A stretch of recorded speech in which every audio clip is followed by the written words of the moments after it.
Welcome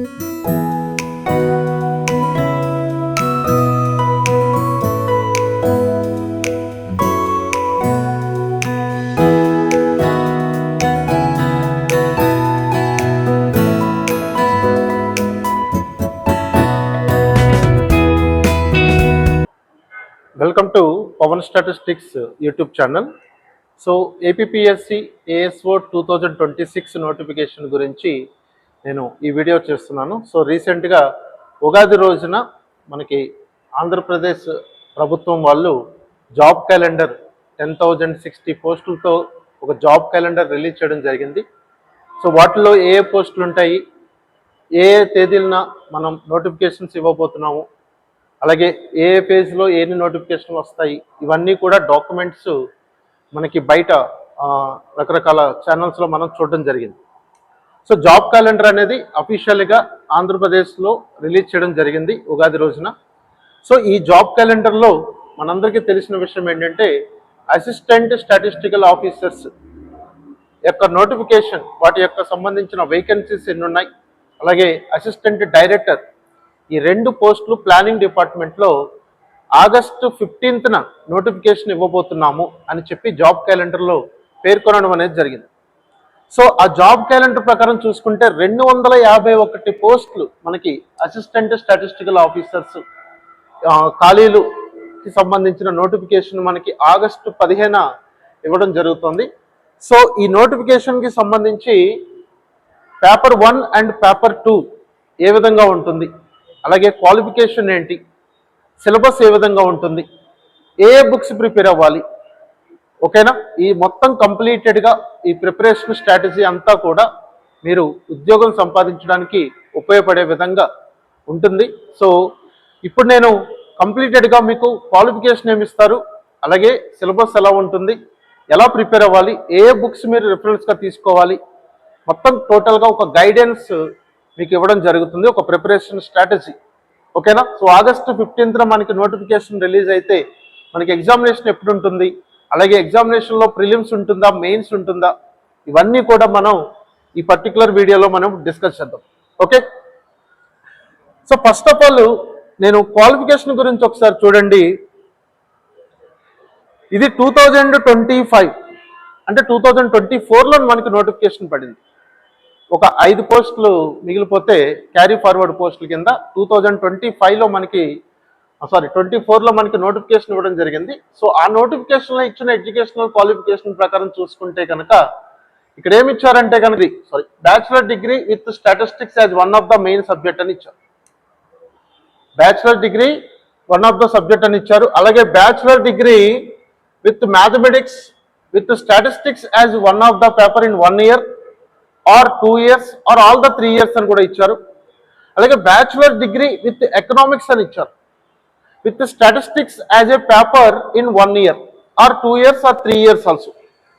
అలాగే bachelor of degree with commerce graduates కూడా ఇచ్చారు, స్టాటిస్టిక్స్ యాజ్ 1 yearలో పేపర్ ఉండాలి, or 2 years or 3 years also one of the main subject కింద ఉండాలి. అలాగే bachelor of degree with computer science అని కూడా ఇచ్చారు, with statistics as a paper 1 in 1 year or 2 years or all the 3 years అని కూడా ఇవ్వడం జరిగింది. From a university established or incorporated or under a central act or state act or such institution declared as deemed to be universities under section 3 of the UGC act 1956 or a foreign university approved by the central government from the time to time. అంటే వీటికి సంబంధించిన qualifications ఏమైనా ఉంటే కనుక deemed యూనివర్సిటీస్లో so వాళ్ళకు కూడా eligibility ఇవ్వడం జరిగింది. అలాగే ఇక్కడ కూడా మీరు పైన కనుక చూడండి, ఇక్కడ బోల్డ్లో ఇచ్చారు చూడండి, in respect of other than prescribed educational qualifications. అంటే ఇక్కడ ఏవైతే ఎడ్యుకేషనల్ క్వాలిఫికేషన్స్ మనకి ఇచ్చారో ఇవి కాకుండా వీటికి ఈక్వలెంట్ క్వాలిఫికేషన్స్, క్లెయిమింగ్ ఈక్వలెన్స్ అని ఇచ్చారు. క్లెయిమింగ్ ఈక్వలెన్స్ అంటే ఏంటి అంటే కనుక మీరు అర్హులు అవుతారు ఎప్పుడు మీకు మీ బ్యాచులర్ డిగ్రీలో one of the paper 1 year at least statistics కనుక ఉంటే ఇక్కడ ఏవైతే ప్రిస్క్రైబ్ చేశారో, ఇక్కడ ఏవైతే మెన్షన్ చేశారో ఈ యొక్క క్వాలిఫికేషన్స్కి ఈక్వలెంట్గా మీరు కూడా ఎలిజిబిలిటీ ఉంటుంది. The decision of the concern department unit officer shall be the final. అంటే at the time of certificate verification వాళ్ళు డెసిషన్ తీసుకుంటారు. ఇప్పుడు సపోజ్ బీటెక్ వాళ్ళు ఉన్నారు, బీటెక్ వాళ్ళు మరి దీనికి equivalent qualification probability and statistics అని ఉంటుంది. మరి బీటెక్ వాళ్ళని తీసుకోవాలా తీసుకోకూడదా అనేది ఎట్ ద టైమ్ ఆఫ్ వెరిఫికేషన్లో వాళ్ళు ఫైనల్ డెసిషన్ తీసుకుంటారు. ఓకేనా? ఎందుకలా చెప్తున్నానంటే గత రిక్రూట్మెంట్లో బీటెక్ స్టూడెంట్స్కి ఇలాగే వాళ్ళు ఇమీడియట్గా అపాయింట్మెంట్ వెరిఫికేషన్ ఏమీ చేయకుండా వాళ్ళ పై ఆఫీసర్లతో కొంత డిస్కస్ చేసి ఆ పర్టికులర్ క్యాండిడేట్స్ని హోల్డ్లో పెట్టి వాళ్ళ వెరిఫికేషన్ను స్టే పెట్టేట్లా కొంత క్లారిటీ తెచ్చుకుని, ఓకే, ఈవెన్ చైర్మన్ దగ్గర నుంచి కూడా కమిషన్లో మెంబర్స్ చైర్మన్స్ దగ్గర నుంచి కూడా ఒక క్లారిటీ తెచ్చుకుని ఆ రిలేషన్ ఆఫీసర్స్ వాళ్ళు ఉంటారు. సో వాళ్ళ దగ్గర నుంచి తీసుకున్న తర్వాత ఎస్ మీకు పోస్టింగ్, మీరు ఎలిజిబిలిటీ ఉంది, మీకు పోస్టింగ్ ఇస్తాము, మీరు వెరిఫికేషన్ చేయించుకోండి అని చెప్పి ఒక 1 hour 2 hours అక్కడ ఒక చిన్న హై డ్రామా జరిగిందనమాట. అంటే ఏంటి అంటే ఇక్కడ ఏవైతే క్వాలిఫికేషన్స్ మనకి మెన్షన్ చేశారో ఈ క్వాలిఫికేషన్స్ కాకుండా ఏదైనా ఈక్వలెంట్ క్వాలిఫికేషన్స్ కనుక మీ దగ్గర ఉంటే, లైక్ ఇప్పుడు బయోస్టాటిస్టిక్స్ ఉంది, లేకపోతే అగ్రికల్చర్ సైన్స్ చదువుతారు, వాళ్ళు కూడా స్టాటిస్టిక్స్ ఉంటుంది. నాకు చాలా ఫోన్స్ వస్తున్నాయి, సార్ నా డిగ్రీలో స్టాటిస్టిక్స్ ఉంది బట్ నాది బీఎస్సీ కాదు, బీకామ్ కాదు, బీఏ కాదు, నాకు some other degree sir, I'm a bachelor of agriculture, లేకపోతే హార్టికల్చర్, మరి నాది డిగ్రీలోకి వస్తుంది, నాకు డిగ్రీలో వన్ ఆఫ్ ద సబ్జెక్ట్ ఉంది స్టాటిస్టిక్స్. ఇప్పుడు 251 పోస్టులు పడుతున్నాయి, హై రిక్రూట్మెంట్. సో ఇంత హ్యూజ్ రిక్రూట్మెంట్ నేను ఛాన్స్ ఎందుకు వదులుకోవాలి, నేను ఎలిజిబిలిటా కాదంటే 100% మీరు ఎలిజిబిలిటీ ఇస్తారు. అందుకే ఇక్కడ క్లియర్గా ఇచ్చారు, ఈక్వలెంట్ క్వాలిఫికేషన్ అని ఇచ్చారు. ఇది చాలా మందికి తెలియట్లేదు, ఇది చూసుకోవట్లేదు, ఇది బోల్డ్లో కూడా పెట్టారు. ఇక్కడ ఎందుకు పెట్టారంటే ఇక్కడ ఉన్న మొత్తం డిగ్రీలన్నీ క్వాలిఫికేషన్స్ మెన్షన్ చేసుకుంటూ వెళ్ళడం కుదరదు.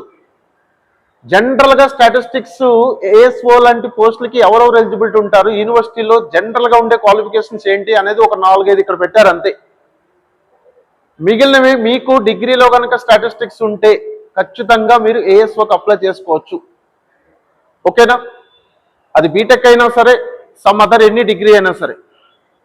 కొంతమంది బీకామ్ వాళ్ళకి ఇయర్ ఇవ్వట్లేదంట, ఇది నిజమేనా సార్ అలా అంటున్నారు. అలా ఎప్పుడు జరగదండి. గత రిక్రూట్మెంట్లో బీకామ్ వాళ్ళకి ఇచ్చారు, ఎకనామిక్స్ వాళ్ళకి ఇచ్చారు, అలాగే బీఎస్సీ స్టాటిస్టిక్స్ స్టూడెంట్స్ కూడా ఇచ్చారు. కాబట్టి ఇప్పుడు సడన్గా క్వాలిఫికేషన్స్ ఏమి ఇక్కడ ఎడిట్ చేయడం అనేది ఏమి ఉండదు, ఇదే క్వాలిఫికేషన్ ఉంటుంది. బట్ నా అంచనా ప్రకారం, నాకున్న సమాచారం ప్రకారం ఈసారి ఇక్కడ ఏదైతే 1 year అని ఉందో, ఇక్కడ ఏదైతే మనకి 1 year అని మెన్షన్ చేశారో క్లియర్గా చూడండి. ఇక్కడ ఈ 1 year ప్లేస్లో మనకి 1 semester అని రావడానికి అవకాశం ఉంది. ఓకే, 1 year కాకుండా 1 semester అని రావడానికి అవకాశం ఉంది. ఎందుకంటే ఈ క్వాలిఫికేషన్స్ ఏవైతే డాక్యుమెంట్ ఉందో ఇది 2019 నుంచి ఇదే డాక్యుమెంట్ ఉంది. మీరు కావాలంటే చెక్ చేసుకోండి, 2019 నోటిఫికేషన్లో ఇదే క్వాలిఫికేషన్స్ ఉన్నాయి, 2021 నోటిఫికేషన్లో కూడా ఇవే ఉన్నాయి. 29 పోస్టులు పడినప్పుడు అందులో మిగిలిపోయిన 5 పోస్టులకి సంబంధించిన నోటిఫికేషన్ ఇవి కూడా అవే ఉన్నాయి. అంటే 2019 నుంచి కూడా ఇవే క్వాలిఫికేషన్స్ మెయింటైన్ చేస్తున్నారు. కాబట్టి ఇది ఎడిట్ చేయడానికి అవకాశం ఉంది. ఎందుకంటే అప్పుడు సెమిస్టర్ సిస్టము ఆల్మోస్ట్ చాలా కాలేజెస్లో రాలేదు. ఇప్పుడు ఆల్మోస్ట్ అన్ని కాలేజెస్లో కూడా, అన్ని డిగ్రీ కోర్సెస్లో కూడా సెమిస్టర్ సిస్టమ్ అనేది వచ్చేసింది. కాబట్టి ఈసారి సెమిస్టర్లో కూడా మీకు ఇస్తారు. ఎందుకంత క్లియర్గా చెప్తున్నానంటే లాస్ట్ ఇయర్ ఒక అభ్యర్థి ఓన్లీ 1 semester చదివాడు స్టాటిస్టిక్స్, ఇప్పుడు అతను ఏఎస్ఓగా వర్క్ చేస్తున్నాడు. ఓకేనా? కావాలంటే మీకు ఆయన కూడా పిలిపించి ఎప్పుడైనా సరదాగా మనం ఒక వీడియో చేసుకుందాం. క్లియర్? సో 1 semester ఉన్నా సరే మీకు ఎలిజిబిలిటీ ఇస్తారు. అందుకే ఇక్కడ క్లియర్గా ఇచ్చారు, ఫైనల్ డెసిషన్ అప్పుడు తీసుకుంటారు ఆ పర్టికులర్ టైంలో. కాబట్టి మీ దగ్గర క్లియర్గా స్టాటిస్టిక్స్ ఉండి, ఒరిజినల్ డిగ్రీ ఉండి, మీ ఏజ్ సరిపోయి, మీ ఏదైతే కోటాలో మీరు సెలెక్ట్ అయ్యారో, ఆ కేటగిరీలో సెలెక్ట్ అయ్యారో, ఆ జోన్లో సెలెక్ట్ అయ్యారో, ఎవ్రీథింగ్ అంత కరెక్ట్గా ఉంటే ఆ టైంలో క్వాలిఫికేషన్ అనేది పెద్ద ప్రయారిటీగా ఉండదు. మీరు స్టాటిస్టిక్స్ చదివారు అంతే, 1 year 1 semester చదివారు, దట్స్ ఇట్, మీరు ఏఎస్ఓకి ఎలిజిబిలిటీ ఇస్తారు. అలా కాకుండా ఒరిజినల్ డిగ్రీ లేకపోయినా, లేకపోతే ఏజ్ డేట్ ఆఫ్ బర్త్ సరిపోయినా, ఓకేనా, అంటే ఎక్కువ ఏజ్ బార్ అయిపోయిన వాళ్ళు ఉంటారు, ఏజ్ రిలాక్సేషన్ లేకపోయినా వచ్చిన వాళ్ళు ఉంటారు, లేకపోతే క్రిమి లేయర్, నాన్ క్రిమి లేయర్ వాళ్ళు ఉంటారు, సో ఓపెన్ కేటగిరీలో ఉంటారు, ఎస్సీ ఎస్టీ రిజర్వేషన్ వాళ్ళు ఉంటారు. అలాంటి పర్టికులర్ ఆస్పెక్ట్స్ చాలా సీరియస్గా తీసుకుంటారు. కానీ క్వాలిఫికేషన్ అనేది అంటే సీరియస్గా తీసుకోరంటే ఎవరిని పెడితే వాళ్ళు తీసేసుకుంటారని కాదు నా ఉద్దేశం. మీకు స్టాటిస్టిక్స్ అనేది ఖచ్చితంగా ఉంటే మీకు ఎలిజిబిలిటీ ఇస్తారు. మీ స్టాటిస్టిక్స్ కూడా ఎలిజిబిలిటీ లేకుండా క్వాలిఫికేషన్ పెద్ద ప్రయారిటీ కాదు కదా సార్, ఏదైనా ఇచ్చేస్తారని నేను చెప్పట్లే. స్టాటిస్టిక్స్ ఉన్న వాళ్ళ గురించి చెప్తున్నా. మీరు ఖచ్చితంగా స్టాటిస్టిక్స్ చదివి ఉండాలి. అప్పుడు ఆ క్వాలిఫికేషన్ అనేది అంత పెద్దగా పట్టింపు అనేది ఉంటుంది. అది నా ఉద్దేశం. ఓకే, సో ఇప్పుడు ఒకసారి మనం కనుక అసలు సిలబస్ ఎలా ఉంటుంది, పేపర్ 1 అండ్ పేపర్ 2 మనకు ఉంటాయి. పేపర్ 1 వచ్చేసరికి జనరల్ స్టడీస్ ఉంటుంది, మెంటల్ ఎబిలిటీ, 150 క్వశ్చన్స్ ఉంటాయి, 150 మినిట్స్ ఇస్తారు, సో 150 మార్క్స్. అలాగే పేపర్ 2 సబ్జెక్ట్ అని ఇచ్చారు. యాక్చువల్గా ఇదివరకు ఇక్కడ ఎలా ఉండేదంటే ఆప్షనల్ సబ్జెక్ట్ అని ఉండేది 2019 ముందు. 2019 ముందు రిక్రూట్మెంట్ నోటిఫికేషన్ చూసుకోండి కావాలంటే. పేపర్ 2 ఎలా ఉండేదంటే అక్కడ ఆప్షనల్ సబ్జెక్ట్ అని ఉండేది, అది తీసేసి ఇప్పుడు సబ్జెక్ట్ అని పెడుతున్నారు. అలా అని స్టాటిస్టిక్స్ అని కూడా పెట్టట్లేదు. ఎందుకు అంటే స్టాటిస్టిక్స్ ఉంటుంది, ఎకనామిక్స్ ఉంటుంది, కామర్స్ ఉంటుంది, కంప్యూటర్స్ ఉంటుంది, కాబట్టి సబ్జెక్ట్ అని మాత్రం పెట్టడం జరిగింది. అలాగే నెగిటివ్ మార్కింగ్ గురించి కూడా ఇక్కడ ఇచ్చారు. 1/3 అనేది నెగిటివ్ మార్కింగ్ ఉంటుంది. So first paper 150 marks, second paper 150 marks, టోటల్గా 300 మార్క్స్. ఈ 300 మార్క్స్లోనూ మీకు క్వాలిఫైయింగ్ మార్క్స్ వచ్చేసరికి ఓసీ వచ్చేసరికి మీకు 40% ఉంటుంది, బీసీ వాళ్ళకి 35 ఉంటుంది, ఎస్సీ వాళ్ళకి 30% ఉంటుంది. అంటే ఎస్సీ ఎస్టీ వాళ్ళు 300కి 90 మార్క్స్ వస్తే చాలు మీకు క్వాలిఫైయింగ్. జాబ్ కాదు నేను చెప్పేది, క్వాలిఫైయింగ్. అలాగే బీసీ వాళ్ళకి 105 మార్క్స్ వస్తే చాలు, 2 పేపర్లు కలిపి.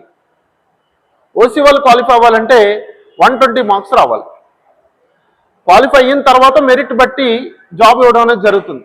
క్వాలిఫై అవ్వకపోతే ఇంకా మెరిట్ కానీ వెరిఫికేషన్ కానీ ఏమీ రాదు కదా. బట్ క్వాలిఫైయింగ్ మార్క్ అనేది ఉంది. 2019లో క్వాలిఫై అయితే జాబ్ వచ్చేస్తుంది. 120 మార్క్స్ వస్తే ఓసీలో జాబ్ వచ్చింది. 120 వచ్చిన వాళ్ళు కూడా లేరు.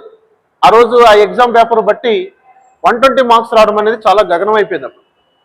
బట్ 120 మార్క్స్ వచ్చినా పేపర్ తప్పుగా ఉంటే ఒక్కోసారి 120 క్వాలిఫైయింగ్ మార్క్స్ వచ్చినా మీరు జాబ్ వచ్చే అవకాశం ఉంటుంది. 2019లో అలా జరిగింది. ఓకేనా. So paper 1 and paper 2 sir చాలామంది అడుగుతుంది ఏంటంటే 2 పేపర్లు కలిపి నాకు 300 రావాలా, 300కి క్వాలిఫైయింగ్ మార్క్ 120 చూస్తారా, లేకపోతే పేపర్ 1లోనూ ఆ పర్సంటేజ్ 40% తెచ్చుకొని పేపర్ 2లోనూ 40% తెచ్చుకోవాలా అని అడుగుతున్నారు. అలా ఏముండదండి. ఓవరాల్గా 300 మీద మీరు ఓసీ అభ్యర్థులు అయితే 40% తెచ్చుకోవాలి, బీసీ అభ్యర్థులు అయితే కనుక 35% తెచ్చుకోవాలి, ఎస్సీ ఎస్టీ అభ్యర్థులు అయితే కనుక మీరు 30% తెచ్చుకోవాలి, వాళ్ళు 35% బీసీ వాళ్ళు అయితే. ఓకేనా. అంటే 120, 105, 90 మార్క్స్ ఇది క్వాలిఫైయింగ్ మార్క్. పేపర్ 1లో ఒక 30 మార్క్స్ వచ్చి, సపోజ్ మీరు ఒక ఓసీ అభ్యర్థి అనుకోండి, మీకు పేపర్ 1లో ఒక 30 మార్క్స్ వచ్చి పేపర్ 2లో మీకు 90 మార్క్స్ వచ్చాయి. 90 + 30 ఎంత, 120, సరిపోయింది కదా. ఓకేనండి. సో క్వాలిఫైయింగ్ అలా చూస్తారు, అంతేగాని ఇక్కడ 60 అక్కడ 60 రావాల్సిన అవసరం లేదు. ఓవరాల్గా 300కి మీకు వస్తే చాలు. మరి పేపర్ 1లో ఏముంటాయి సార్, జనరల్ స్టడీస్ అంటే కనుక general studies and mental ability ఇక్కడ ఇచ్చిన సిలబస్ ఒకసారి చూసుకుంటే మేజర్ కరెంట్ ఈవెంట్స్, అలాగే international, national, state of Andhra Pradesh current affairs గురించి అడుగుతున్నారు. మోస్ట్లీ కరెంట్ ఎకానమీ గురించి ఎక్కువగా అడుగుతారు ఏఎస్ఓ ఎగ్జామినేషన్లో. ఓకేనా. ఏఎస్ఓ లాంటి ఎగ్జామినేషన్లో కరెంట్ ఎకానమీ బాగా టచ్ చేస్తారు. ప్రీవియస్ పేపర్లు కనుక చెక్ చేసుకుంటే ఎకనామిక్స్ రిలేటెడ్ డిపార్ట్మెంట్ ఉన్న జాబ్ కాబట్టి ఎకనామిక్స్ బాగా అడగడం జరిగింది. ఈవెన్ పేపర్ 1లో కూడా స్టాటిస్టిక్స్ కూడా అడగడం జరిగింది. ఏఎస్ఓ 2025 జనరల్ స్టడీస్లో స్టాటిస్టిక్స్ ఎక్కువ ఇచ్చారు, మళ్ళీ పేపర్ 2లోనే ఇచ్చారు, మళ్ళీ పేపర్ 1లో కూడా ఇచ్చారు స్టాటిస్టిక్స్. అఫ్కోర్స్ ఈ మధ్య ప్రతి జాబ్లో కూడా జనరల్ స్టడీస్ పార్ట్లో స్టాటిస్టిక్స్ ఒక మీన్, మీడియన్, మోడ్, ఒక వేరియన్స్ కానీ, లేదా రేంజ్ మీద కానీ, మీన్ డివియేషన్ మీద కానీ, లేదా ఏదో గ్రాఫికల్ రిప్రజెంటేషన్స్ మీద, హిస్టోగ్రామ్ మీద, పై చార్ట్ మీద ఒక బేసిక్ లెవెల్ క్వశ్చన్స్ గ్రూప్ 1 నుంచి ఎస్ఐ కానిస్టేబుల్ పోస్ట్ వరకు కూడా జనరల్ స్టడీస్లో ఒక 8 to 10 మార్క్స్ వరకు ఒక్కొక్కసారి వస్తున్నాయి. మినిమం 4 to 5 మార్క్స్ కూడా వస్తాయి. అలాగే ఇక్కడ 2025లో మనకి స్టాటిస్టిక్స్ కూడా ఇవ్వడం జరిగింది. అలాగే general science and its applications to the day to day life అని ఇచ్చారు. అలాగే science and technology and information technology, ఇది మోస్ట్ ఇంపార్టెంట్. ఇప్పుడు లైక్ యాక్చువల్గా జనరల్ స్టడీస్ గురించి నాకు క్లియర్ కట్గా ఐడియా లేదు, ఓపెన్గా చెప్పేస్తున్నాను. బట్ సిలబస్ ఎలా ఉంటుంది అనేది మీకు తెలియాలి కాబట్టి మీకు కరెక్ట్ గైడెన్స్ నేను ఇప్పిస్తాను తొందరలో. సో మీకు ఇక్కడ సిలబస్ చదవడం గురించి చెప్తున్నాను. సో లైక్ ఇప్పుడు ఇస్రో ప్రాజెక్ట్స్ కానీ, లేకపోతే ఇప్పుడు ఆర్టిఫిషియల్ ఇంటెలిజెన్స్ రిలేటెడ్ క్వశ్చన్స్ కానీ, ఒక మేజర్ డే టు డే లైఫ్లో మనకి రియల్ లైఫ్ అప్లికేషన్స్ ఉంటాయి, సైన్స్ యొక్క రియల్ లైఫ్ అప్లికేషన్స్, వాటి గురించి కానీ ఇలాంటి వాటి మీద క్వశ్చన్స్ ఇవ్వడం జరుగుతుంది. అలాగే ఇండియన్ హిస్టరీ ఇస్తున్నారు, AP and Indian history, maximum modern history ఇస్తారు, ఇది కూడా కరెంట్ అఫైర్స్తో కలిపి ఇవ్వడం జరుగుతుంది. Geography of India and focus with Andhra Pradesh, అంటే ఇండియన్ జాగ్రఫీ చూసుకోవాలి, వరల్డ్ జాగ్రఫీ అవసరం లేదు, ఇండియన్ జాగ్రఫీ చూసుకోవాలి. అలాగే ఏపీ యొక్క జాగ్రఫీ చూసుకోవాలి. ఓకేనా? ఈ పర్వత శ్రేణుల గురించి లేకపోతే నదుల గురించి వీటి గురించి క్వశ్చన్స్ ఇస్తుంటారు కదా, సో వాటి మీద అలా జాగ్రఫీ రిలేటెడ్ ఇస్తుంటారు. అలాగే పొలిటికల్ సైన్స్, పబ్లిక్ పాలసీ ఎలా ఉంది, అలాగే రీఫార్మ్స్ ఏంటి, గవర్నెన్స్ ఏంటి. ఓకేనా? కంప్లీటెడ్గా ఈ ఆర్టికల్స్, షెడ్యూల్స్, అలాగే ఎవరెవరు జీతాలు ఎంత ఉంటాయి, ఎవరెవరు పదవి కాలం ఎంత ఉంటుంది, ఎవరు నియమిస్తారు, ఇలాంటి పొలిటికల్ సైన్స్ రిలేటెడ్ క్వశ్చన్స్ కూడా మీకు ఈ ఏఎస్ఓ ఎగ్జామినేషన్లో రావడానికి అవకాశం ఉంటుంది. And most important unit Indian economy and planning, ఇది ఎక్కువగా ఫోకస్ చేస్తారు ఏఎస్ఓ లాంటి ఎగ్జామినేషన్లో. ఎకానమీ రిలేటెడ్గా, కరెంట్ ఎకానమీ రిలేటెడ్గా ఇస్తున్నారు. లైక్ ఒక బడ్జెట్ కానీ లేకపోతే ఒక ఎకనామిక్ సర్వేస్ కానీ రీసెంట్గా ఎగ్జామినేషన్ ముందు కనుక రిలీజ్ అయిన ఆ year economic survey and budget related questions ఎక్కువగా ఇస్తున్నారు. అలాగే government schemes, central government schemes కానీ లేకపోతే స్టేట్ గవర్నమెంట్ స్కీమ్స్ కానీ, ఏ స్కీమ్స్లో ఎంతంత అలాట్ చేశారు ఫండ్స్, ఎంతంత పర్సంటేజ్ వాళ్ళు వృద్ధి రేట్ ఎలా ఉంది, ఇలాంటి క్వశ్చన్స్ అన్నీ కూడా ఎకానమీ రిలేటెడ్గా ఎక్కువగా ఇస్తున్నారు. Of course SDG, sustainable development goals and environmental protection, disaster management related questions ఉన్నాయి. Logical reasoning and mental ability and logical interpretation, data interpretation కానీ, కొద్దిగా క్వాంటిటేటివ్ యాప్టిట్యూడ్ కూడా వెళ్తుంటారు. లైక్ పార్ట్నర్షిప్ రిలేటెడ్ ప్రాబ్లమ్స్ ఇస్తున్నారు ఈ మధ్య, profit and loss related basic, అలాగే calculation of the interest, simple interest and compound interest, ఇలాంటి బేసిక్ క్వశ్చన్స్ కూడా ఇవ్వడం జరుగుతుంది. Data analysis, tabulation of data, visual representation of data, basic data analysis. ఓకేనా? అలాగే mean, median, mode, variance and interpretation. స్టాటిస్టిక్స్లో measures of central tendency and measures of dispersion and introduction to statistics, ఈ 3 యూనిట్లు మనకి ఎలాగో సెకండ్ పేపర్లో cover అవుతాయి. అక్కడ బాగా చదువుకుంటే ఇక్కడ వచ్చే ఆ 4-5 క్వశ్చన్స్ కూడా మీరు చాలా జాగ్రత్తగా ఆన్సర్ చేయగలుగుతారు. 2025 జనరల్ స్టడీస్ పేపర్ చూడండి, పేపర్ 1లో స్టాటిస్టిక్స్ పార్ట్ ఎక్కువ ఇచ్చారు. చాలా మంది స్టూడెంట్ ఫోన్ చేసి సార్ స్టాటిస్టిక్స్ 2 పేపర్లోనే ఇచ్చేసారు సార్ క్వశ్చన్స్ అని చెప్పి. ఓకేనా? సో ఇవ్వడం జరుగుతుంది అట్లా. సో నెక్స్ట్ వన్ వచ్చేసరికి మనకి ఒకసారి చూసుకుంటే క్వాలిఫికేషన్ అయిపోయింది. పేపర్ 2 చూద్దాము. పేపర్ 2 కనుక ఒకసారి సిలబస్ చూసుకోండి. మనకి పేపర్ 2లో మెయిన్గా ఎకనామిక్స్ పార్ట్ వచ్చేసరికి మనకి 3 యూనిట్స్ ఉంటాయి. ఎకనామిక్స్ పార్ట్ వచ్చేసరికి 3 యూనిట్స్ ఉంటాయి. అలాగే స్టాటిస్టిక్స్ పార్ట్ వచ్చేసరికి 5 యూనిట్స్ ఉంటాయి. ఎకనామిక్స్ వచ్చేసరికి 3 యూనిట్స్ ఉంటాయి. తర్వాత కామర్స్, ఫైనాన్షియల్ అకౌంటింగ్ అనే ఒక యూనిట్ ఉంది. ఈ కామర్స్ యూనిట్ వచ్చేసరికి 1 యూనిట్ ఉంది. కంప్యూటర్స్ వచ్చేసరికి 1 యూనిట్. టోటల్గా మనకి 10 యూనిట్స్ సిలబస్ ఇవ్వడం జరిగింది. ఓకేనండి? ఇందులో ఫస్ట్ ఎకనామిక్స్ ఇచ్చిన 3 యూనిట్స్ ఒకసారి చూడండి. ఎకనామిక్ కాన్సెప్ట్స్ అని ఇచ్చారు. ఇక్కడ చాలామంది నన్ను అడుగుతున్న డౌట్ ఏంటంటే, సార్ నేను గ్రూప్ 2 ఎకనామిక్స్ బాగా చదివాను, గ్రూప్ 2లో ఎకనామిక్స్, కరెంట్ ఎకానమీ చాలా బాగా నేను కవర్ చేశాను, సో నేను ఎకనామిక్స్ ఇంక పక్కన పెట్టేయచ్చా, అంటే ఎకనామిక్స్ నేను కాన్ఫిడెంట్గా ఉన్నట్టే కదా అని క్వశ్చన్స్ అడుగుతున్నారు. ఎకానమీ వేరు, ఎకనామిక్స్ వేరండి. ఎకనామిక్స్ అనేది మీకు కంప్లీటెడ్గా ఒక థియరిటికల్ సబ్జెక్ట్. ఎకానమీ అనేది it is related to figures అనమాట, నెంబర్స్ అంతే. జీడిపి వృద్ధి రేట్ ఎంత అన్నది చదవడం అనేది ఎకానమీ అయితే, జీడిపి అంటే ఏంటో చదవడం అనేది ఎకనామిక్స్ అవుతుంది. నాకున్న కొద్దిపాటి నాలెడ్జ్తో చెప్తున్నాను. నేనేమి ఎకనామిక్స్లో ఎక్స్పర్ట్ కాదు, బట్ ఎకనామిక్స్ ఫ్యాకల్టీ తో డిస్కస్ చేస్తున్నప్పుడు కొన్ని విషయాలు అబ్జర్వ్ చేస్తుంటాను నేను. కాబట్టి ఈ కాన్సెప్ట్స్లో మీరు జాగ్రత్తగా చూసుకుంటే కనుక ప్రొడక్షన్ అంటే ఏంటి, కన్జంప్షన్ అంటే డిమాండ్ అంటే ఏంటి, మార్కెట్ స్ట్రక్చర్స్, ప్రైస్ డిటర్మినేషన్, అలాగే నేషనల్ ఇన్కమ్ ఇక్కడ ఇచ్చారు చూడండి, కాన్సెప్ట్స్ అండ్ డిటర్మినేషన్. ఈవెన్ 2025లో నేషనల్ ఇన్కమ్ మీద ప్రాబ్లమ్స్ ఇవ్వడం జరిగింది. సో అంటే మీరు ఎకనామిక్స్లో కూడా ప్రాబ్లమ్స్ కూడా ఇస్తున్నారు. ఆ జీడిపి క్యాలిక్యులేషన్లో ప్రాబ్లమ్స్ ఉంటాయి, నేషనల్ ఇన్కమ్ క్యాలిక్యులేషన్స్లో అవి కూడా ఇవ్వడం జరిగింది. మీరు 2025 పేపర్ చెక్ చేసుకోండి. అలాగే employment, different types of employment ఉంటాయి.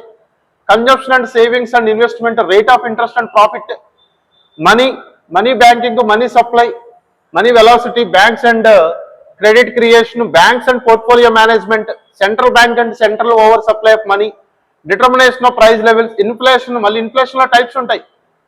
ఓకేనా, measurement and control, public finance, budget, taxes and non taxes revenue, budget deficit. ఇవన్నీ ఎందుకు చదువుతున్నానంటే నేను వీటన్నిటికీ ఎకానమీ చదువుతుంటారు మామూలుగా గ్రూప్ 2లో. ఇక్కడ ఎకానమీ కాదు, ఎకనామిక్స్ కావాలి. బడ్జెట్ డెఫిసిట్ ఎంత ఉంది అని అడగడు మిమ్మల్ని, బడ్జెట్ డెఫిసిట్ ఫార్ములా అడుగుతాడు, బడ్జెట్ డెఫిసిట్ మీద క్వశ్చన్స్ అడుగుతాడు. సో థియరిటికల్ అప్రోచ్లో వెళ్ళాలి ఎకనామిక్స్, అది చాలా ఇంపార్టెంట్. అలాగే ఇంటర్నేషనల్ ఎకనామిక్స్ ఇచ్చారు, IMF అండ్ వరల్డ్ బ్యాంక్ గురించి కానీ. ఓకేనా, బ్రాటన్ వుడ్స్ సిస్టమ్స్ అంటారు వాటి రెండింటిని. సో బ్రాటన్ వుడ్స్ సిస్టమ్ అని ఇచ్చారు. అలాగే international monetary system and world trading order అని ఇచ్చారు.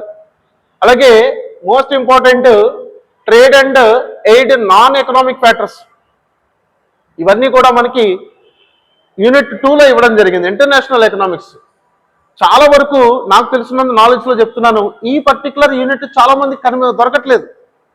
ఈ పర్టికులర్ యూనిట్ చాలా మందికి కనిపించట్లేదు. అంటే ఎక్కడ కూడా దీనికి సంబంధించిన సోర్సెస్ ఉండట్లేదు. మంచి స్టాండర్డ్ బుక్స్ మార్కెట్లో ఉన్నాయి, కానీ ఇంటర్నేషనల్ ఎకానమీ గురించి పెద్దగా లేవు. సో దీని గురించి చాలా జాగ్రత్తగా మీరు చూసుకోవాల్సిన అవసరం ఉంది. లైక్ ఇప్పుడు even world bank previous names ఏంటి, గాట్ యొక్క ఆర్గనైజేషన్ దాని యొక్క డ్యూటీస్ ఏంటి, IMF యొక్క డ్యూటీస్ ఏంటి, ఇలాంటి క్వశ్చన్స్ అన్ని ఇందులో ఇవ్వడం జరుగుతుంది నేను అబ్జర్వ్ చేసిన ప్రకారం. ఇంకా ఇండియన్ ఎకనామిక్స్, ఇండియన్ ఎకనామిక్స్లో మెయిన్గా పాపులేషన్, క్వాలిటీ ఆఫ్ లైఫ్ అంటాం మనం. ఓకేనా, ఎకనామిక్ గ్రోత్ అండ్ ఎకనామిక్ డెవలప్మెంట్లో వస్తుంది అది. అలాగే అన్ఎంప్లాయ్మెంట్, వాటి యొక్క టైప్స్ ఇక్కడ ఇచ్చారు చూడండి. ఓకేనా, దీంట్లో మళ్ళీ కీన్స్ థియరీ ఆఫ్ ఎంప్లాయ్మెంట్ ఏదో ఉంటుంది, అవన్నీ కూడా ఇందులోకి వస్తుంటాయి. అలాగే foreign trade, balance of payment, external డెప్ట్, చాలా చాలా important. BOP, balance of payment and external debts గురించి అడుగుతారు. Inflation and parallel economy, most important concept మీ అందరికీ తెలుసు, ఫిస్కల్ డెఫిసిట్ 3% ఎంత ఉంటుంది అది. సో ఫిస్కల్ డెఫిసిట్ దాని యొక్క యాక్ట్ ఉంటుంది, ఏ స్టేట్ గవర్నమెంట్ ఎంతెంత తీసుకోవాలి అనేది ఒక ఏదో లెవెల్ ఉంటుంది అది. సో ఇలాంటివన్నీ ఉంటాయి. So economic planning of India చాలా చాలా ఇంపార్టెంట్. నీతి ఆయోగ్ గురించి ఇచ్చారు ఇక్కడ. అలాగే ఇండస్ట్రియల్ కానీ, సర్వీస్ సెక్టార్లో కానీ, అగ్రికల్చర్ పాలసీస్ ఏ విధంగా ఇచ్చారు, ఇవన్నీ కూడా ఇండియన్ ఎకనామిక్స్లో కవర్ చేశారు. మరి ఈ ఎకనామిక్స్కి సంబంధించిన బెస్ట్ బుక్స్ ఏంటి సార్, ఈ 3 యూనిట్లో నేను బాగా కవర్ చేసి మీరు చెయ్యాలంటే బెస్ట్ బుక్స్ ఏంటి అంటే కనుక, నేను నాకున్న నాలెడ్జ్తో చెప్తున్నాను. బికాస్ నాకు అసలు ఎకనామిక్స్ సబ్జెక్టే తెలియదు, ఓపెన్గా చెప్తున్నా. స్టాటిస్టిక్స్లో ఈ మాట చెప్పను నేను, స్టాటిస్టిక్స్లో నాకు తెలియదు లేదని చెప్తాను కావాలంటే. ఎకనామిక్స్ అయితే నాకు కంప్లీటెడ్గా నా ఫ్రెండ్స్ ద్వారా నేను ఈవెన్ టెస్ట్ సిరీస్ చేయించుకుంటున్నప్పుడు కొన్ని కాన్సెప్ట్స్ నేను డిస్కస్ చేయడం జరిగింది. ఎందుకంటే అది ఎంతవరకు ఇంపార్టెంట్, ఆ క్వశ్చన్ మన సిలబస్లో ఉందా లేదా నేను వెరిఫై చేసుకున్నాను. అప్పుడు ఆ టైంలో కొంత నాకు రీసెర్చ్ చేయడం వల్ల ఏవో కొద్దిగా ఐడియా వచ్చింది, కానీ ఎకనామిక్స్ అయితే నాకు కరెక్ట్గా ఐడియా లేదండి. కానీ కొంతవరకు మీరు ఎలా చదవాలనేది మాత్రం కొంత గైడెన్స్ ఇవ్వగలుగుతాను. ఫస్ట్ మీరు ఏం చేస్తారంటే, ఎకనామిక్స్ అంటే మీరు ఓన్గా ఎవరైనా చదువుకుందాం అనుకున్న వాళ్ళు ఏ కోచింగ్ సెంటర్లకి వెళ్లకుండా ఒకవేళ ఎకనామిక్స్ చదువుకుంటే నేను చెప్పేది మీకు ఉపయోగపడుతుంది అనుకుంటున్నాను. బట్ మీరు కూడా ఒకసారి క్రాస్ చెక్ చేసుకోండి, నేను చెప్పింది కరెక్టా కాదా అన్నది. ఎవరైనా మంచి ఎకనామిక్స్ సబ్జెక్ట్ ఉన్నో తెలిసిన వాళ్ళు ఉంటే కనుక ఫస్ట్ మీరు ఏం చేస్తారంటే, తెలుగు అకాడమీలో intermediate first year and second year books మొత్తం చదవండి. ఈ సిలబస్లో ఉన్న ఒక టాపిక్స్ కంప్లీటెడ్గా ఉంటాయండి. Intermediate first year and second year మొత్తం కాన్సెప్ట్స్ మొత్తం ఈ సిలబస్ 3 యూనిట్లు పక్కన పెట్టుకొని అక్కడ ఉన్నది తీసుకోండి. ఇలాంటివి ఇంటర్మీడియట్ ఈ ఎంఈసి చదివిన స్టూడెంట్స్ ఉంటారు, ఓకేనా, వాళ్ళ దగ్గర నోట్స్లు సంపాదించుకోవడానికి ట్రై చేసుకోండి. మంచి సబ్జెక్ట్ ఉంటుంది అందులో, వాళ్ళకి లాంగ్ ఆన్సర్స్ అవన్నీ ఇస్తారు కాబట్టి ఎంఈసి చదివిన స్టూడెంట్స్ ఎవరైనా ఉంటే కనుక వాళ్ళ దగ్గర నోట్స్లు తెచ్చుకోవడానికి ట్రై చేయండి. థియరిటికల్గా మంచిగా రాసుకుంటారు వాళ్ళు, చాలా డీటెయిల్గా, అంటే మీకు చదివితే అర్థమవుతుంది. పర్టికులర్గా సైన్స్ గ్రాడ్యుయేట్స్, ఈ సైన్స్ బీఎస్సీ స్టాటిస్టిక్స్ చదివిన స్టూడెంట్స్కి ఎకనామిక్స్ ఎలా రావాలి, అసలు ఎప్పుడు చదవరు ఎకనామిక్స్, 10th క్లాస్ అయిపోయింది ఎకనామిక్స్. ఇంటర్మీడియట్ అంతా ఎంపీసీ చదువుకుంటారు, బీఎస్సీ ఎంపీసీఎస్ఓ లేకపోతే ఎస్ఎంపీఓ చదువుకుంటారు. కాబట్టి మీకు ఎకనామిక్స్ టచ్ ఉండదు. మీరు ఏదైనా కొంచెం కాంపిటేటివ్ ఎగ్జామినేషన్లోకి ఉండుంటే కనుక కొద్దిగా కొన్ని ఎకనామిక్స్ నేర్చుకుని ఉండుంటారు, కానీ అసలు స్టాటిస్టిక్స్ తప్ప నాకు ఏమీ తెలియదు అనుకున్న వాళ్ళ గురించి చెప్తున్నాను నేను. వాళ్ళకంటే బెటరే కదా నేను. So intermediate first year and second year ఈ బుక్స్ సంపాదించుకోవడానికి ట్రై చేయండి. దీని తర్వాత ఏం చేస్తారంటే ఎన్సీఆర్టీ బుక్స్ ఉంటాయండి, ఇవి డౌన్లోడ్ అవుతాయి, మీకు కావాలంటే డౌన్లోడ్ అవుతాయండి. ఇందులో మైక్రో ఎకనామిక్స్ అనే ఒక బుక్ ఉంటుంది, +11 +1 11th అంటారు, +1 అన్నమాట, ఓకేనా, +1 10+1 అంటారు కదా, అది అంటే 11th ఇయర్ మన ఫస్ట్ ఇయర్ లాగా. ఆ ఎన్సీఆర్టీ వెబ్సైట్లో మీకు బుక్ డౌన్లోడ్ అవుతుంది, ప్రింట్ తీసుకోండి. ఈవెన్ మార్కెట్లో కూడా దొరుకుతుంది, ప్రతి ఆల్మోస్ట్ చిన్న రాజమండ్రి ఇలాంటి సిటీలో కూడా దొరుకుతుంది, ఓకేనా. ఎన్సీఆర్టీ బుక్ తీసుకోండి, మైక్రో ఎకనామిక్స్ చాలా యూస్ఫుల్ అవుతుంది. థర్డ్ వన్ ఏం చేస్తారంటే ఐసిఏఐ, ఓకేనా, chartered accountant institute of chartered accountants of India అని ఉంటుంది. వీళ్ళకి సంబంధించిన పేపర్ 4 ఉంటుందండి, వాళ్ళకి పేపర్ 4, దాంట్లో ఆబ్జెక్టివ్ ఉంటుందండి, మన ఎకనామిక్స్ ఆబ్జెక్టివ్ ఎకనామిక్స్ ఉంటుంది. ఆ ఆబ్జెక్టివ్ ఎకనామిక్స్ బుక్ మీకు చాలా బాగా ఉపయోగపడుతుంది. వీటితో పాటే ఎంఏఐ అని కూడా ఉంటుంది, కాస్ట్ అకౌంటెంట్స్ అని కూడా ఉంటుంది. ఈ వెబ్సైట్లు కూడా చూసుకోండి. ఈ బుక్స్ కూడా మీరు డౌన్లోడ్ చేసుకోవచ్చు. మొత్తం బుక్ అంతా డౌన్లోడ్ చేయొద్దు, సిలబస్ పక్కన పెట్టుకుని ఆ వెబ్సైట్లోకి వెళ్ళి ఏ పేజీలో సెలెక్ట్ చేసుకోండి. లైక్ అక్కడ ఇంటర్నేషనల్ ఎకనామిక్స్ కూడా ఉంటుంది, ఇంటర్నేషనల్ ఎకనామిక్స్ గురించి ఉంది, ఈ మనీ సప్లై మనీ బ్యాంకింగ్ వాటి గురించి ఉంది, ఈ ఫిస్కల్ డిఫిసిట్ గురించి బాగా కవర్ అవుతాయి, ఈ perfect competition, equilibrium, price determination, employment unemployment types, inflation types, ఇవన్నీ కూడా ఆబ్జెక్టివ్లో బాగా మంచి క్వశ్చన్స్ వస్తాయి. అక్కడ నెంబర్ ఆఫ్ క్వశ్చన్స్ ఇస్తారు. ఇందాక నేను చెప్పిన నేషనల్ ఇన్కమ్ క్యాలిక్యులేషన్స్ ఏవైతే ఉంటాయో ప్రాబ్లమ్స్, అవి కూడా ఈ మెటీరియల్లో బాగా కవర్ అయ్యాయి, చెక్ చేసుకోండి ఒకసారి, ఓకేనా. సో ఎకనామిక్స్ ఏం చదవాలి సార్, ఎలా చదవాలి అని అడుగుతున్నారు చాలామంది. నాకున్న నాలెడ్జ్తో చెప్తున్నాను. ఇంకొంచెం అడ్వాన్స్గా మీరు వెళ్ళాలి అనుకుంటే కనుక రమేష్ సింగ్ అనే బుక్ ఉంటుందండి, ఇది ఒకసారి చెక్ చేసుకోండి. ఈ బుక్ కూడా చాలా యూస్ఫుల్ అవుతుంది. ఇది ఇంగ్లీష్ మీడియంలో ఉంటుంది, ఈ మధ్య తెలుగు మీడియంలో కూడా వచ్చినట్టు ఉంది, నాకు ఎక్కడో చూసినట్టు గుర్తుంది నాకు, లేకపోతే ఇంగ్లీష్ మీడియంలో ఉంటుంది, అదొకసారి చెక్ చేసుకోండి. అందులో కూడా మొత్తం చదవాల్సిన అవసరం లేదు, కొంత పార్ట్ ఆ 3 యూనిట్లు ఏవైతే కవర్ అవుతాయో ఆ పార్ట్ల వరకు చూసుకోండి సరిపోతుంది. దీంతో పాటు మీరు BA Telugu academy books, micro economics books కనుక తీసుకోగలిగితే ఇది కూడా మీకు యూజ్ అవుతుందండి. కానీ ఇది ఒక ఆర్డర్లో వెళ్ళాలి. మీరు ముందు ఇంటర్మీడియట్ బుక్స్ నేర్చుకుంటే బేసిక్స్ వస్తాయి, తర్వాత ఎన్సీఆర్టీకి వెళ్తే ఇంకొంచెం బేసిక్ బాగా అర్థమవుతాయి, సిఏ మెటీరియల్లోకి వెళ్తే ఇంకా ఆబ్జెక్టివ్ ఓరియంటేషన్లో మీకు బాగా క్లారిటీ వస్తుంది, ఎకనామిక్స్ ఆబ్జెక్టివ్లు ఎలా అడుగుతారన్న, ఓకేనండి. మీరు బిఏ ఎకనామిక్స్ అయితే మీకు చెప్పక్కర్లేదు, బీకామ్ వాళ్ళు కూడా చెప్పక్కర్లేదు, బట్ బీఎస్సీ స్టాటిస్టిక్స్ స్టూడెంట్స్ గురించి నేను చెప్తున్నాను. ఇది ఒకసారి ట్రై చేసి చూడండి, మీకు యూజ్ఫుల్ అవుతుంది అనుకుంటే కనుక మీరు ఇది ట్రై చేయండి, మీకు రావడానికి అవకాశం ఉంది. బట్ కాన్ఫిడెంట్గా అయితే నేను చెప్పలేనండి, ఓకేనా. ఇది కూడా నేను అబ్జర్వేషన్, నా రీసెర్చ్లో నేను ఐడెంటిఫై చేస్తుంది. ఓకే, ఈ పర్టికులర్ ఏరియాస్లో వెళ్తున్నారు అని చెప్పి ఈవెన్ నా టీమ్ మెంబర్స్ని కూడా ఒకసారి కన్ఫర్మ్ చేసుకున్నాను నేను. ఎవరైతే నాకు ఇదివరకు టెస్ట్ సిరీస్ రాస్తారో వాళ్ళని కూడా కన్ఫర్మ్ చేసుకుంటే ఎస్, ఈ పర్టికులర్ ఆథర్ బుక్స్ బాగానే ఉంటాయి, ఈ కవర్ అయిపోతుంది 3 యూనిట్స్ అని చెప్పడం జరిగింది. ఆ కాన్ఫిడెంట్తోనే నేను ఇలా డైరెక్ట్గా చెప్పగలుగుతున్నాను. నెక్స్ట్ ఫైనాన్షియల్ అకౌంటింగ్ అండి. ఫైనాన్షియల్ అకౌంటింగ్కి సంబంధించిన బుక్స్ ఏం తీసుకోవాలి సార్ అంటారు. సో నాకైతే కంప్లీటెడ్గా అది జీరో ఐడియా అండి. ఈవెన్ బుక్స్ కూడా నేను రెఫర్ చేయలేను. ఓకేనండి, బుక్స్ కూడా రెఫర్ చేయలేను నేను. మేబీ ఇది కూడా ఇందులో ఉంటుందో ఒకసారి చెక్ చేసుకోండి. వీటిలో కూడా వాళ్ళకి పేపర్ 1 ఉంటుంది. అండ్ మీరు ఈ ICMI వాళ్ళ దగ్గరికి వెళ్తే కనుక ఆ పేపర్ 1 కూడా ఆబ్జెక్టివ్లో ఉంటుందండి. కాబట్టి మీకు ఇది ఆబ్జెక్టివ్లో ఎలా అడుగుతారో ఇందులో ఉంటుంది. కాస్ట్ అకౌంట్స్ ఆఫ్ ఇండియా ఇన్స్టిట్యూట్కి సంబంధించిన వెబ్సైట్లో బుక్ ఉంటుంది, కామర్స్ బుక్ వాళ్ళది, అది చూసుకోండి. Accounting book basics of computers ఎలా చదవాలి, బైనరీ సిస్టము, అలాగే ఆక్టల్, హెక్సాడెసిమల్ సిస్టమ్ అని ఇచ్చారు, conversions of decimal system to another number systems అని ఇచ్చారు. సో ఇది నేను ఈవెన్ నా కోర్సెస్లో కూడా కవర్ చేస్తాను. ఇది మ్యాక్సిమం ఇది చాలా ఈజీగానే మీరు నేర్చుకోవడానికి అవకాశం ఉంటుంది. ఈవెన్ మీరు యూట్యూబ్లో కూడా మంచి మంచి వీడియోస్ ఉన్నాయి వీటి మీద, చాలా ఈజీగా నేర్చుకోవచ్చు. సో దీనికి పెద్ద ప్రాబ్లం కూడా కాదు.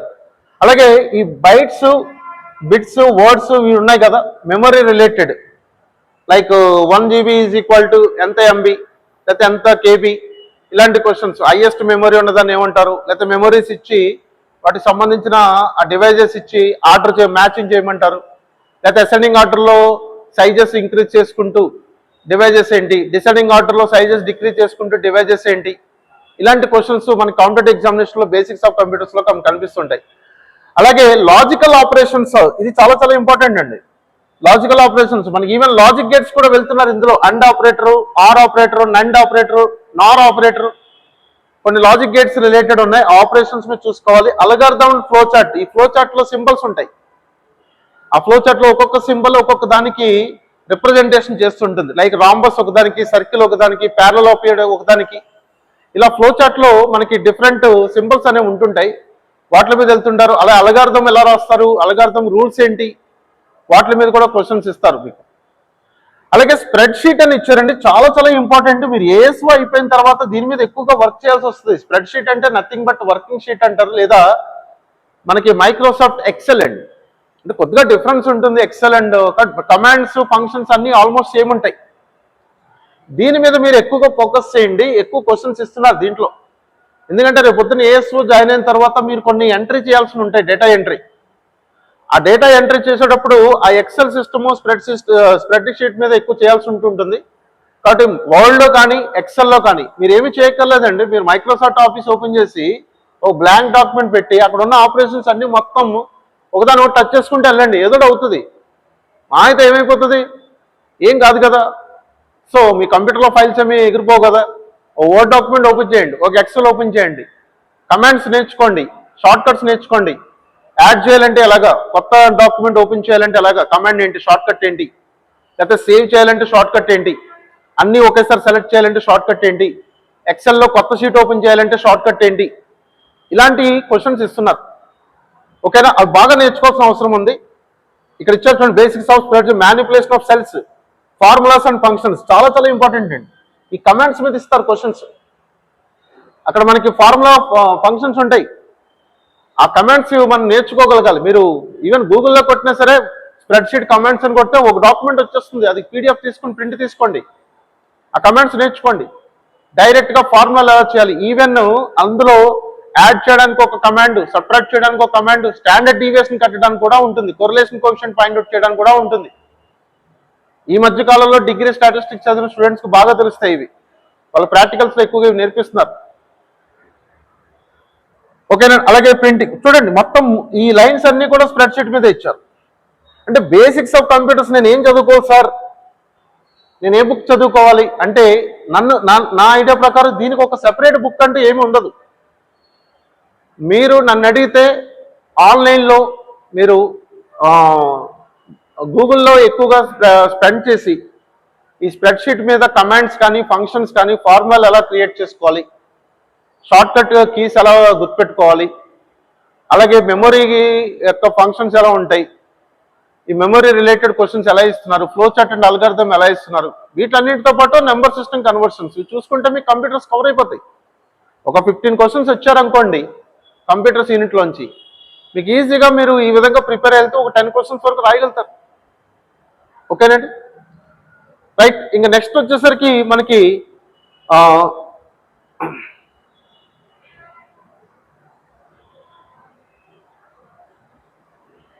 Introduction to statistics. ఓకేనండి, స్టాటిస్టిక్స్ పార్ట్ 5 యూనిట్లు ఉంటాయి. సో నేను చాలా క్లాసెస్లో ఈ యూనిట్స్ గురించి నేను చాలా వీడియోలు చేయడం జరిగింది. బట్ ఇప్పుడు కూడా మీకు నేను ఎక్స్ప్లెయిన్ చేస్తాను. ఓకేనండి, ఏ విధంగా ఉంటుంది అన్నది. ఫస్ట్ ఇక్కడ ఇంట్రడక్షన్ టు స్టాటిస్టిక్స్లో collection of data, primary and secondary data అని ఇచ్చారు. Methods of sampling, definition of probability, census and schedule అంటే ఏంటి, క్వశ్చనర్ అంటే ఏంటి, frequency distributions, tabulation, diagrammatic, graphical presentation of data. ఇవి ఫస్ట్ మనకి ఇంట్రడక్షన్ టు స్టాటిస్టిక్స్ అని చెప్తాము.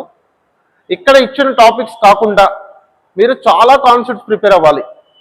ఇక్కడ ఏదైతే మనకి ఫస్ట్ ఇంట్రడక్షన్ టు స్టాటిస్టిక్స్లో బేసిక్స్ దగ్గర నుంచి ప్రిపేర్ అవ్వాలి. అసలు స్టాటిస్టిక్స్ అంటే ఏంటి, స్టాటిస్టిక్స్ యొక్క ఆరిజిన్ ఏంటి, స్టాటిస్టిక్స్ ఎలా డెవలప్ అయింది, స్టాటిస్టిక్స్ యొక్క ఫంక్షన్స్ ఏంటి, స్టాటిస్టిక్స్లో లిమిటేషన్స్ ఏమున్నాయి, స్టాటిస్టిక్స్లో కాంపోనెంట్స్ ఏమున్నాయి, స్టాటిస్టిక్స్లో బ్రాంచెస్ ఏమున్నాయి, స్టాటిస్టిక్స్లో వేరియస్ ఆర్గనైజేషన్స్ ఏమిచ్చారు, ఏమున్నాయి, ఎప్పుడు ఎస్టాబ్లిష్ చేశారు, స్టాటిస్టిక్స్లో మేజర్ కాంట్రిబ్యూషన్స్ చేస్తున్న స్టాటిస్టిషియన్స్ కానీ, ఎకనామెట్రిషియన్స్ కానీ, మ్యాథమెటిషియన్స్ కానీ ఎవరు, వాళ్ళు ఏ ఇయర్లో కాంట్రిబ్యూట్ చేశారు, అందులో ఎక్కువ కాంట్రిబ్యూట్ చేసింది ఎవరు, ఈవెన్ తెలంగాణలో ఎలాంటి క్వశ్చన్స్ ఇచ్చారు, లేదా వేరియస్ డెఫినేషన్స్ ఇస్తారు, వాడు డెఫినేషన్ ఇచ్చి ఈ డెఫినేషన్ ఎవరు ఇచ్చారని అడుగుతాడు. అంటే ఇక్కడ లేకపోయినా సరే స్టాటిస్టిక్స్ యొక్క బేసిక్స్ దగ్గర నుంచి మీరు నేర్చుకోవాల్సిన అవసరం ఉంది.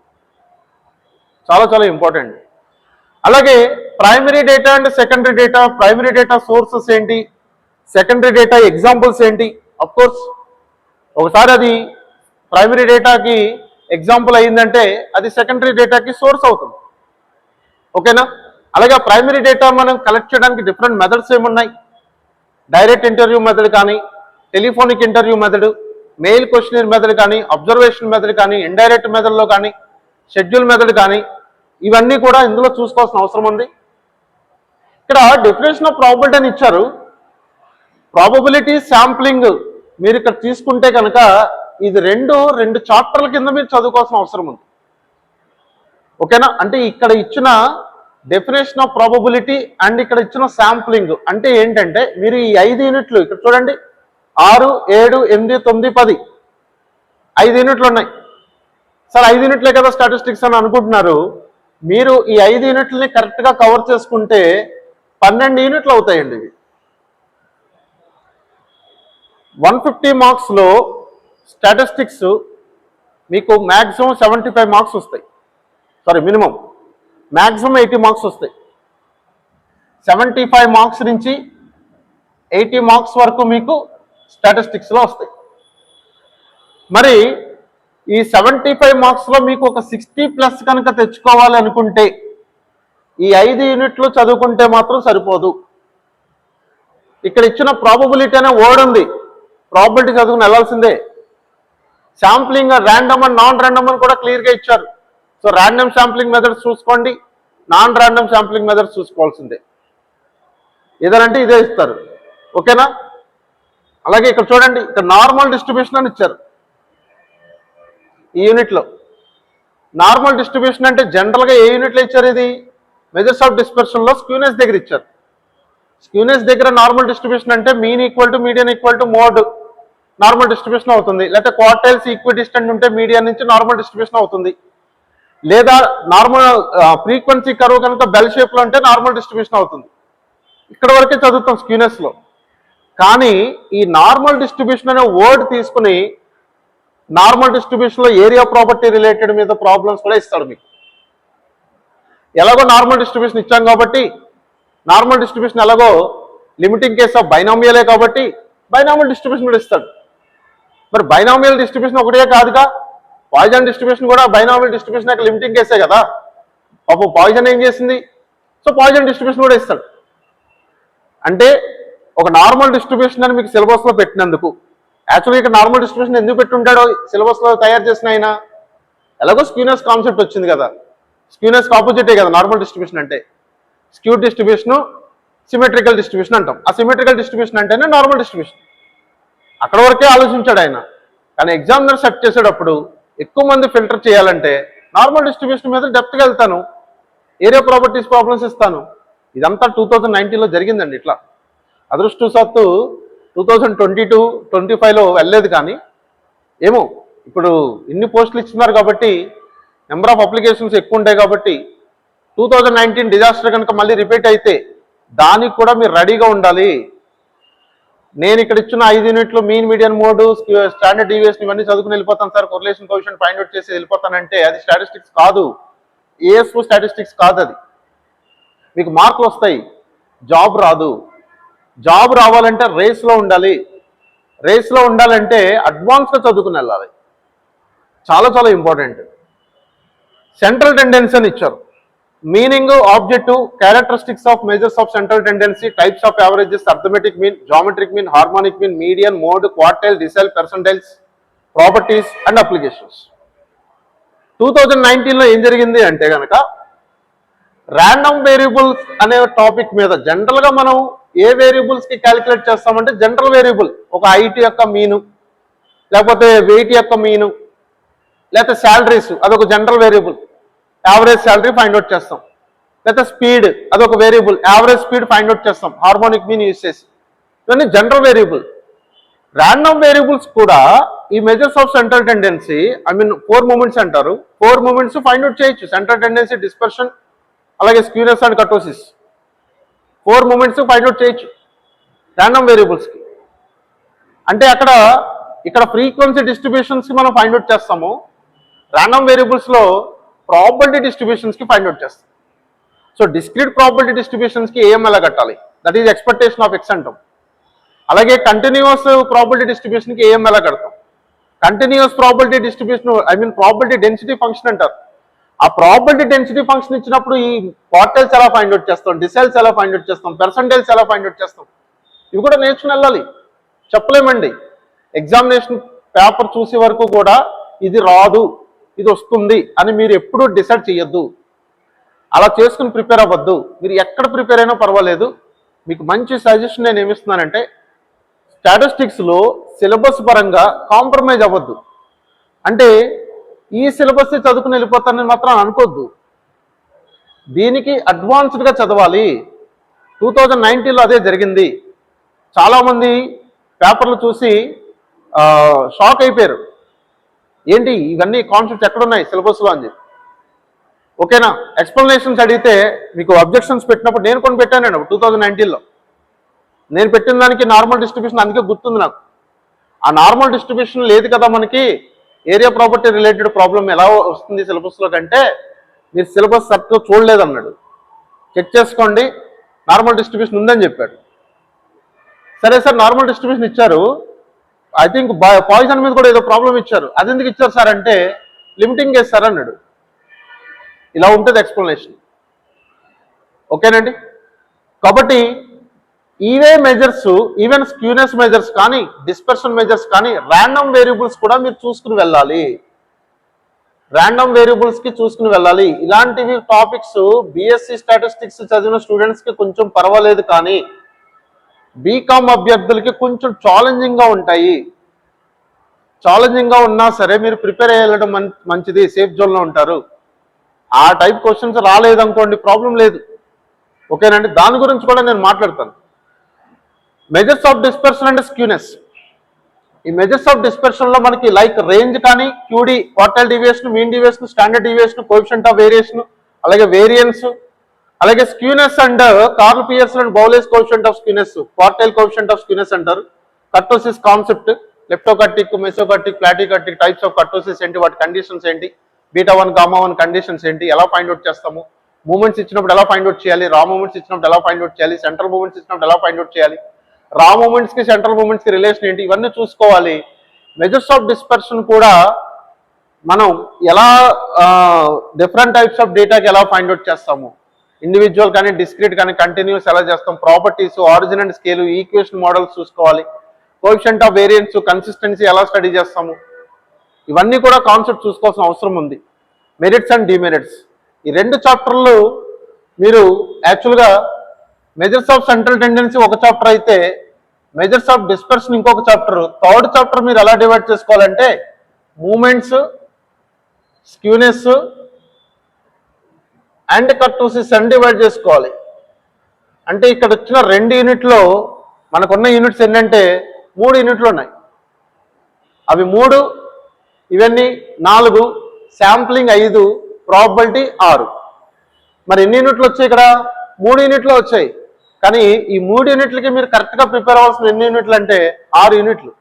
మళ్ళీ చెప్తున్నా, introduction to statistics 1 unit, sampling అనే వర్డింగ్ ఉంది కాబట్టి random and non random sampling techniques చూసుకోవాలి 2వ యూనిట్, డెఫినేషన్ ఆఫ్ ప్రాబబిలిటీ అని ఇచ్చారు 3వ unit, measures of central tendency 4వ యూనిట్, మెజర్స్ ఆఫ్ డిస్పర్షన్ 5వ యూనిట్, మూమెంట్స్, స్క్యూనెస్, కర్టోసిస్ మీకు 6వ యూనిట్.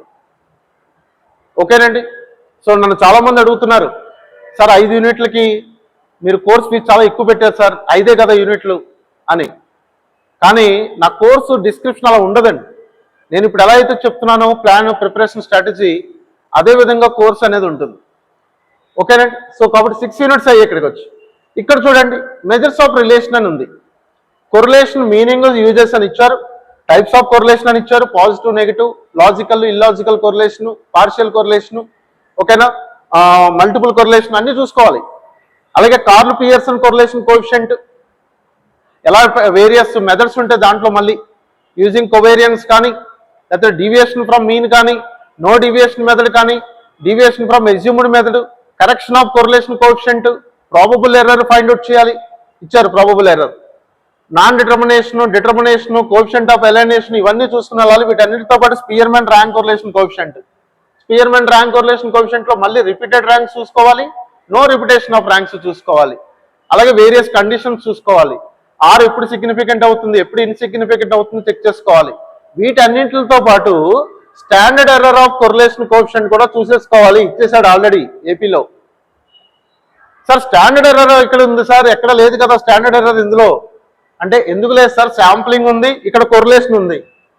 మరి శాంప్లింగ్ కి కొరిలేషన్ కి మధ్యన ఉన్న రిలేషన్, ఐ మీన్ ఒకసారి చూసుకుంటే కనుక 2 టాపిక్స్, స్టాండర్డ్ ఎర్రర్ అనేది sampling related, measures of relation లో కొరిలేషన్ ఉంది.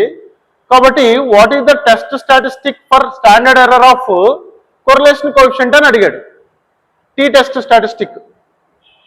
ఓకేనా, అది ఎక్కడ లేదు, ఈవెన్ 2017 ఫిలిమ్స్ లో కూడా ఇచ్చేసాడు అదే క్వశ్చన్. సో ఈ 2 ఎలా లింకప్ చేసాడో చూడండి. ఇదంతా అయిపోయిన తర్వాత సరే సార్ రిలేషన్ చదివేసాము, కొరిలేషన్ అయిపోయింది, 7 యూనిట్ అయిపోయింది అంటే ఇక్కడ 2 యూనిట్లు ఉన్నాయండి. మళ్ళీ మనం ఆల్రెడీ 6 యూనిట్లు వచ్చాయి, ఇంకో 2 యూనిట్లు ఇందులో ఉన్నాయి. ఇందులో ఇంకా ఎక్స్ట్రా యూనిట్ కొరిలేషన్తో పాటు మీరు చూడాల్సింది రెగ్రెషన్. సార్ రెగ్రెషన్ గురించి ఎక్కడ ఇవ్వలేదు కదా సార్ అంటే, ఎందుకు ఇవ్వలేదండి? మెజర్స్ ఆఫ్ రిలేషన్ అంటే కొరిలేషన్ అంటే రెగ్రెషన్. మెజర్స్ ఆఫ్ రిలేషన్ అంటే అర్థం ఏంటంటే అక్కడ కొరిలేషన్ అంటే రెగ్రెషన్. సో రెగ్రెషన్ కూడా చూసుకోవాలి.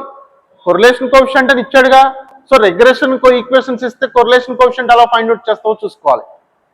రెగ్రెషన్ ఈక్వేషన్స్ ఎలా విధంగా ఉంటాయి, రెగ్రెషన్ ఈక్వేషన్స్ యొక్క పాయింట్ ఆఫ్ ఇంటర్సెక్షన్ ఏంటి, రెగ్రెషన్ కోఎఫిషియంట్స్ యొక్క ప్రాపర్టీస్ ఏంటి, రెగ్రెషన్ ఈక్వేషన్స్ యూజ్ చేసి ఎస్టిమేటెడ్ వాల్యూ ఎలా ఫైండ్ అవుట్ చేస్తాం, ఇవన్నీ కూడా రెగ్రెషన్ టాపిక్ ఉందనుకుని చదువుకుని వెళ్ళిపోవాల్సిందే.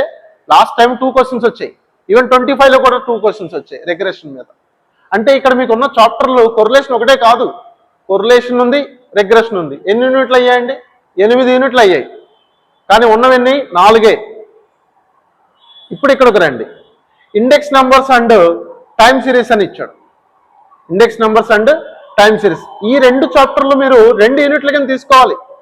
Time series 1 unit, index number 1 unit. అంటే మొత్తం ఎన్ని? ఇంకో 2 వచ్చాయి. మొత్తం ఎన్ని వచ్చాయండి? ఇప్పుడు 10 యూనిట్లు వచ్చాయి. ఓకేనండి. సో మనం డిస్ట్రిబ్యూషన్స్ చేస్తున్నాము, మళ్ళీ ర్యాండమ్ వేరియబుల్స్ కూడా నేర్చుకోవాలి. దీంతో పాటు ర్యాండమ్ వేరియబుల్ ఉంది, అలాగే నార్మల్ డిస్ట్రిబ్యూషన్స్ ఉంది. అంటే టోటల్గా 10 + 2 12 యూనిట్స్ వచ్చాయి. ఎక్కడైతే మనకి స్టాండర్డ్ ఎర్రర్ ఇచ్చాడో స్టాండర్డ్ ఎర్రర్ను బేస్ చేసుకుని కొద్దిగా శాంప్లింగ్ సైజ్ ఫైండ్ అవుట్ చేయడం కానీ, లేకపోతే small sample test, large sample test మీద కానీ, థియరీ ఆఫ్ ఎస్టిమేషన్ మీద కానీ కొద్దిగా డివియేట్ అయ్యి క్వశ్చన్స్ కూడా రావడం జరిగింది. అంటే మీరు స్టాటిస్టికల్ ఇన్ఫరెన్స్ కూడా చూసుకోవాలి. అంటే ఎన్ని యూనిట్స్ అయ్యాయంటే మొత్తం మీకు 13 యూనిట్స్ అయ్యాయి.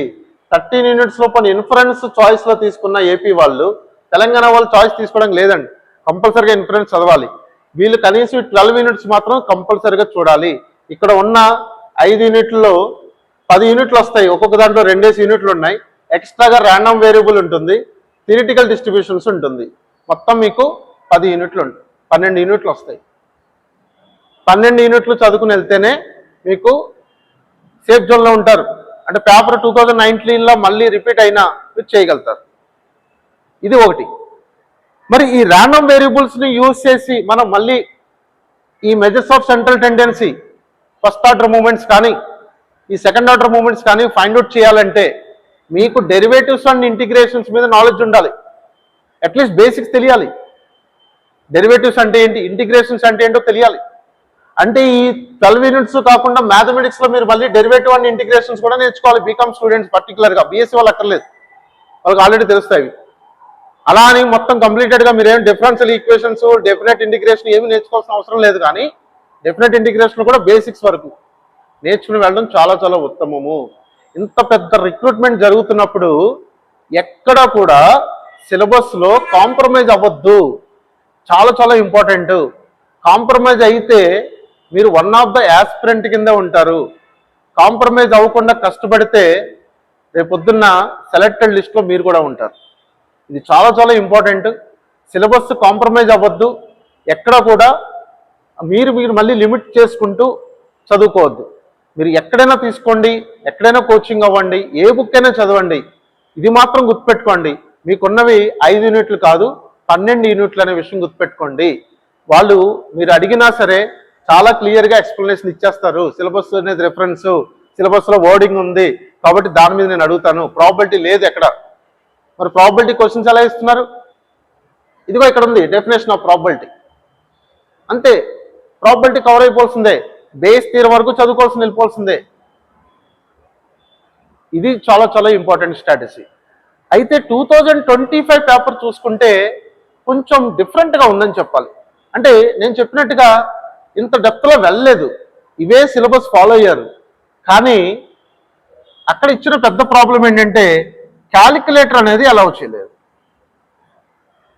క్యాలిక్యులేటర్ అలౌ చేయకుండా డిఫరెంట్ ప్రాబ్లమ్స్, అలానే ప్రాబ్లమ్స్ ఇవ్వకుండా థియరీ ఏమి ఇవ్వలేదు, ప్రాబ్లమ్స్ ఇచ్చేశారు. క్యాలిక్యులేటర్ ఇవ్వలేదు. కానీ ఆప్షన్ ఎలిమినేషన్ మెథడ్లో మీరు క్యాలిక్యులేటర్ యూజ్ చేయకుండానే మీకు ఆన్సర్ వచ్చేలాగా క్వశ్చన్స్ ఫ్రేమ్ చేయడం జరిగింది. నా యూట్యూబ్ ఛానల్లో 2025 క్వశ్చన్ పేపర్ ఎక్స్ప్లెనేషన్ వీడియో ఉంటుంది. నేను అక్కడ చాలా క్లియర్ డీటెయిల్గా చెప్పాను క్యాలిక్యులేటర్ లేకుండా ఎలా చేయాలన్నది. ఓకేనండి. కాబట్టి అలాంటి క్వశ్చన్స్ చేయాలంటే మీరు ఒక మోడల్ తీసుకున్నారు, సపోజ్ మీన్ తీసుకున్నారు, లేకపోతే మీడియన్ తీసుకున్నారు, లేకపోతే కార్ల్ పియర్సన్ కొరిలేషన్ కోఎఫిషియంట్ తీసుకున్నారు. కార్ల్ పియర్సన్ కొరిలేషన్ కోఎఫిషియంట్ ఒక ప్రాబ్లం చేసి నాకు కార్ల్ పియర్సన్ వచ్చేసింది అనుకుంటే కాదు. ఎక్కడ కూడా కాంప్రమైజ్ అవ్వకుండా మీరు నెంబర్ ఆఫ్ ప్రాబ్లమ్స్ చేయగలిగితే ఆప్షన్ ఎలిమినేషన్ మెథడ్లో ఎలా చేయాలో మీకు గ్రిప్ వస్తుంది. అందుకు మీకు ఇనఫ్ ప్రాక్టీస్ కావాలి. ఎంత మెథడ్ తెలిసినా, ఫార్ములా తెలిసినా, ఇనఫ్ ప్రాక్టీస్ ఆఫ్ క్వశ్చన్స్ మీ దగ్గర ఉండాలి.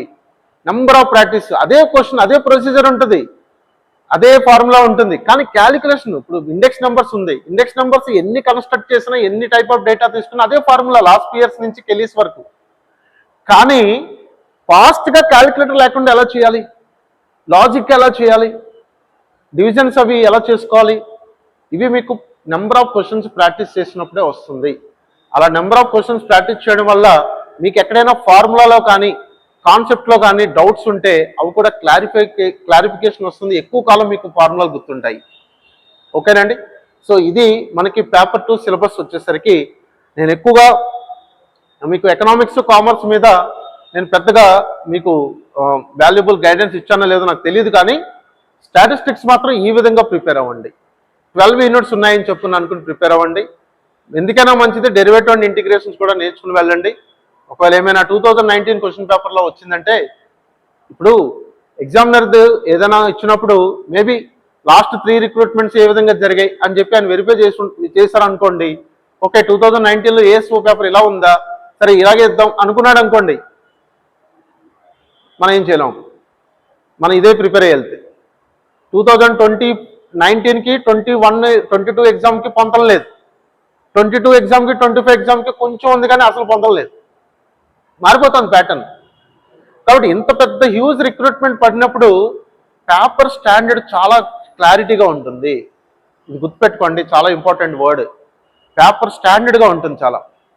మీ ప్రిపరేషన్ కూడా అంతే క్వాలిటీ అండ్ స్టాండర్డ్తో ఉండాలి. అప్పుడే మీరు సక్సెస్ఫుల్ అవ్వడానికి అవకాశం ఉంటుంది. స్టాటిస్టిక్స్ ఎవరైతే ఎక్కువ మార్కులు తెచ్చుకున్నారో వాళ్ళకి పేపర్ 2లో ఎక్కువ మార్కులు వచ్చే అవకాశం ఉంటుంది. పేపర్ 2లో ఎక్కువ మార్కులు తెచ్చుకోగలిగితే టోటల్గా స్కోరింగ్ చేయడానికి అవకాశం ఉంటుంది. ఇది అందరికీ తెలిసిన విషయమే. కాబట్టి స్టాటిస్టిక్స్ అనేది మోస్ట్ ఇంపార్టెంట్. అలాగే ఎకనామిక్స్ కూడా మీరు ఫోకస్ చేయాల్సిన సబ్జెక్టు. జనరల్ స్టడీస్ కూడా ఫోకస్ చేయాలి. జనరల్ స్టడీస్లోను ఎకనామిక్స్లోను చదివిన స్టూడెంట్స్ ఎవరైనా కనుక స్టాటిస్టిక్స్ మాకు గైడెన్స్ కావాలి అనుకుంటే కనుక మీరు పవన్ స్టాటిస్టిక్స్ అనే యాప్ డౌన్లోడ్ చేసుకోండి. మేము ఆన్లైన్ క్లాసెస్ కూడా స్టార్ట్ చేయబోతున్నాము. సో లైవ్ క్లాసెస్ కండక్ట్ చేయబోతున్నాము. అలాగే మెటీరియల్ ప్రొవైడ్ చేస్తున్నాము. తొందరలోనే నా బుక్ కూడా రిలీజ్ అవుతుంది. సో ఎప్పుడు ఆన్లైన్ క్లాసెస్ స్టార్ట్ అవుతాయి, ఎప్పుడు నా బుక్ రిలీజ్ చేస్తున్నాను, అలాగే ఆఫ్లైన్ క్లాసెస్ గురించి ఎవ్రీథింగ్ నేను నెక్స్ట్ వీడియోలో మీకు ఎక్స్ప్లెయిన్ చేస్తాను.